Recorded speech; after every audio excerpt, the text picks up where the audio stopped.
അങ്ങനെ 2025 ബാച്ച് ഗാദറിങ്ങിന് വേണ്ടി ഞങ്ങളെല്ലാവരും ഒരിക്കൽ കൂടി ഒരുമിച്ച് കൂടുകയാണ്.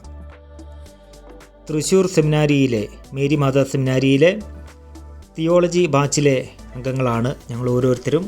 തമിഴ്നാട്ടിലെ ഗൂഡല്ലൂർ എന്നുള്ള സ്ഥലവും അതുപോലെ തന്നെ തമിഴ്നാടിൻ്റെ ചില ഉൾപ്രദേശങ്ങളിലുമൊക്കെയാണ് ഞങ്ങൾ ഇപ്രാവശ്യം ഗാദറിങ്ങിന് വേണ്ടി കണ്ടുവച്ചിരിക്കുന്നത്. അങ്ങനെ ഞങ്ങൾ ആദ്യം പോകുന്നത് തെപ്പേക്കാടുള്ള മുതുമലൈ ടൈഗർ റിസർവ് സെൻറ്ററിലുള്ള എലഫൻറ്റ് ഫീഡിംഗ് സെൻറ്ററിലേക്കാണ്. അങ്ങനെ ഞങ്ങളെല്ലാവരും ടിക്കറ്റ് എടുത്ത് ആ ക്യാമ്പിൻ്റെ ഉള്ളിലേക്ക് പ്രവേശിച്ചിരിക്കുകയാണ്.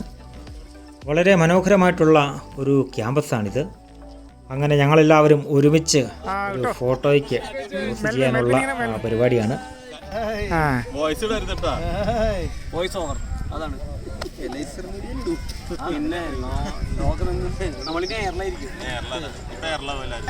ഹലോ ഗൈസ്, ലോകത്തിലെ തന്നെ ഏറ്റവും പ്രധാനപ്പെട്ട ഒരു ആനയൂട്ട് കേന്ദ്രത്തിലാണ് നമ്മുടെ എലൈസർ മീഡിയയുടെ പ്രധാനപ്പെട്ട വക്താവായിട്ടുള്ള ഷിബുവച്ചനും കൂട്ടുകാരുള്ളത്. അവർ ഇപ്പോൾ ആനയെ കണ്ടുകൊണ്ടിരിക്കുന്ന ഒരു അവസരമാണ്. അതിനുശേഷം അവർ ഫോട്ടോയ്ക്ക് പോസ്റ്റ് ചെയ്യുന്നു. ഇവിടെ മനോഹരമായിട്ടുള്ള കാഴ്ചകളുണ്ട്. കൂട്ടുകാരെ ഓക്കെ അല്ലേ? ഇതൊക്കെയാണ് ആനകൾക്ക് ഭക്ഷണമായി കൊടുക്കുന്നത്. ശർക്കര, തേങ്ങ, അതുപോലെ തന്നെ കരിമ്പിൻ്റെ തണ്ട്, അങ്ങനെയുള്ള ആനകൾക്ക് കൊടുക്കുന്ന ഭക്ഷണങ്ങളൊക്കെയാണ് ഇത്. തെപ്പേക്കാട് ആന ക്യാമ്പ് മൂകാംബിക വനത്തിലാണ് സ്ഥിതി ചെയ്യുന്നത്. ഇവിടെ ആനകളെ പരിശീലിപ്പിക്കുകയും അവയ്ക്ക് ഭക്ഷണം നൽകുകയും ചെയ്യുന്ന ഒരു സ്ഥലമാണ്. അതുപോലെ തന്നെ ഈ ക്യാമ്പിൽ വിനോദസഞ്ചാരികൾക്ക് ആനകളെ കാണുവാനും അവയെ ഭക്ഷണം നൽകുന്ന സമയങ്ങളിൽ അടുത്തറിയുവാനുമൊക്കെ അവസരമുണ്ട്.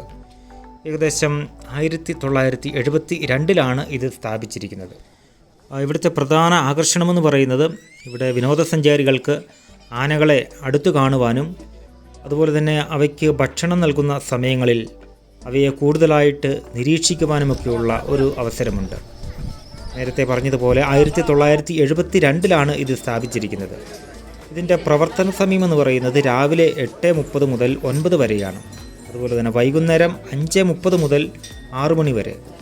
അതുപോലെ തന്നെ ഇവിടുത്തെ മറ്റ് പ്രധാന ആകർഷണങ്ങൾ എന്ന് പറയുന്നത് ആന സവാരിയുണ്ട്. ആനകളെ പരിപാലിക്കുന്ന ജീവനക്കാരെ കാണാനും അവരോട് ആനകളെക്കുറിച്ച് കൂടുതലായിട്ട് അറിയുവാനുമൊക്കെയുള്ള സമയമുണ്ട്. അതുപോലെ തന്നെ ആനകളെക്കുറിച്ച് കൂടുതലായിട്ട് മനസ്സിലാക്കുവാനും അവയുടെ ഭക്ഷണക്രമത്തെക്കുറിച്ചൊക്കെ അറിയുവാനും അവയെ നിരീക്ഷിക്കുവാനുമൊക്കെയുള്ള ഒരവസരമാണ് ഈ ഒരു ക്യാമ്പസിലൂടെ നമുക്ക് ലഭിക്കുന്നത്. അങ്ങനെ വൈകിട്ടത്തെ ഈ ഒരു പ്രോഗ്രാമിന് ശേഷം ഞങ്ങൾ തിരിച്ചു പോവുകയാണ്. ഇപ്പോൾ പോകുന്ന വഴി വളരെ മനോഹരമായിട്ടുള്ള ഒരു ഡാം കാണുകയാണ്. അതിൻ്റെ ഷട്ടറൊക്കെ തുറന്നിട്ടുണ്ട്. തൃശ്ശൂർ രൂപതയിൽ നിന്ന് റിഞ്ചോ, ഫ്രെജോ, ജസ്റ്റിൻ, പ്രിൻസ്, GC എന്നറിയപ്പെടുന്ന ജിയോ ചിരിയങ്കണ്ടത്ത്, ആൻ്റണി മേനാച്ചേരി എന്നിവരാണ് വന്നിരിക്കുന്നത്.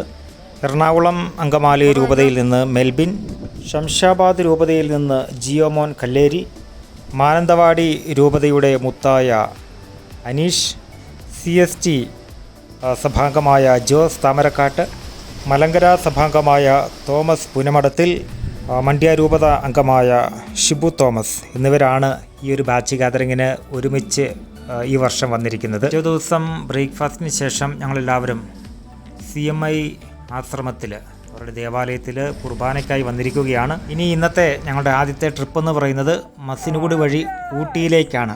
വളരെ മനോഹരമായിട്ടുള്ള ഒരു യാത്രയാണിത്. പക്ഷേ കാണുന്നത് പോലെ അതിഭയങ്കരമായിട്ടുള്ള മൂടൽമഞ്ഞാണ്. കാരണം ഒന്നും കാണാൻ പറ്റുന്നില്ല. പക്ഷേ എങ്കിലും വളരെ സന്തോഷകരമായിട്ടുള്ള ഒരു യാത്രാ അനുഭവമായിരുന്നു. നല്ല തണുപ്പുള്ള സ്ഥലമാണ്. എല്ലാവർക്കും ജാക്കറ്റും അതുപോലെ തന്നെ അങ്ങനെയുള്ള കാര്യങ്ങളൊക്കെ ഇട്ടതിന് ശേഷമാണ് ഞങ്ങൾ യാത്ര ചെയ്തത്. പല സ്ഥലങ്ങളിൽ നിർത്തി പലരും ഫോട്ടോ എടുക്കുന്നു. അതിനുശേഷം ഞങ്ങളൊരു കാപ്പി കുടിക്കാൻ വേണ്ടി ഒരു സ്ഥലത്ത് മസിനഗുഡി വഴി ഊട്ടിക്ക് പോയ പുതിയ ആൾക്കാരാണ് ഇത് കാണുന്നത്. മസിനഗുഡി വഴി ഊട്ടിക്ക് പോയി ഇടത്താവളത്തിൽ എത്തിച്ചേർന്നിരിക്കുകയാണ്. ഓരോ വികൃതികളായിട്ട് ഇങ്ങനെ ഓരോരുത്തർ നടന്നുകൊണ്ടിരിക്കുന്നു.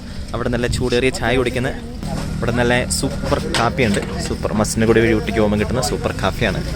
കോഫി കോഫി കോഫി കോഫി എല്ലാവരും മസിനഗുഡി വഴി ഊട്ടിക്ക് പോയിട്ട് കോഫി കുടിക്കുന്ന തിരക്കിലാണ്.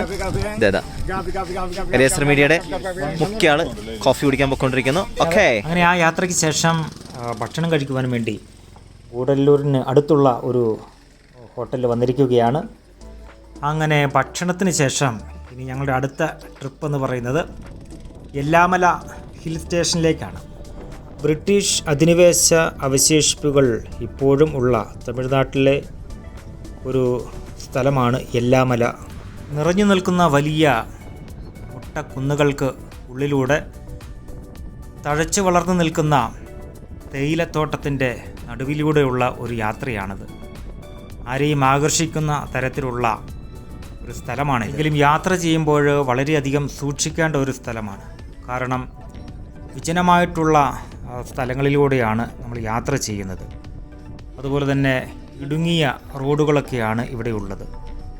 ഏകദേശം 400 കുടുംബങ്ങളാണ് ഈ യെല്ലാമല എന്നുള്ള ഈ ഒരു വില്ലേജിലുള്ളത്.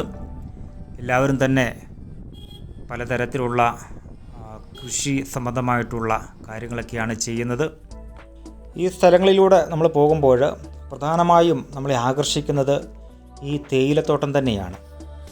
അതുപോലെ തന്നെ അതിൻ്റെ നടുവിലൂടെയുള്ള വഴി, തേയില കൃഷിയുമായി ബന്ധപ്പെട്ട് നിൽക്കുന്ന വലിയ ഫാക്ടറികൾ, അപ്പോൾ അവിടെയൊക്കെയാണ് ഇവിടുത്തെ ജനങ്ങൾ വർക്ക് ചെയ്യുന്നത്. അങ്ങനെ യാത്ര ചെയ്ത് സമയം പോയത് അറിഞ്ഞില്ല.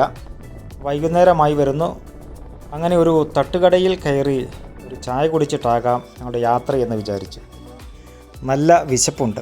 ഇനി തിരിച്ച് ചെന്നിട്ട് വേണം എന്തെങ്കിലും വയറ് നിറച്ച് കഴിക്കാൻ. അങ്ങനെ അവിടെ ചെന്നപ്പോൾ നല്ല ബാർബിക്യൂ, ചിക്കൻ അതുപോലെ തന്നെ പോർക്ക് ബാർബിക്യൂ ഒക്കെ റെഡിയായിക്കൊണ്ടിരിക്കുകയാണ്. അതിൻ്റെ സന്തോഷത്തിലാണ് എല്ലാവരും.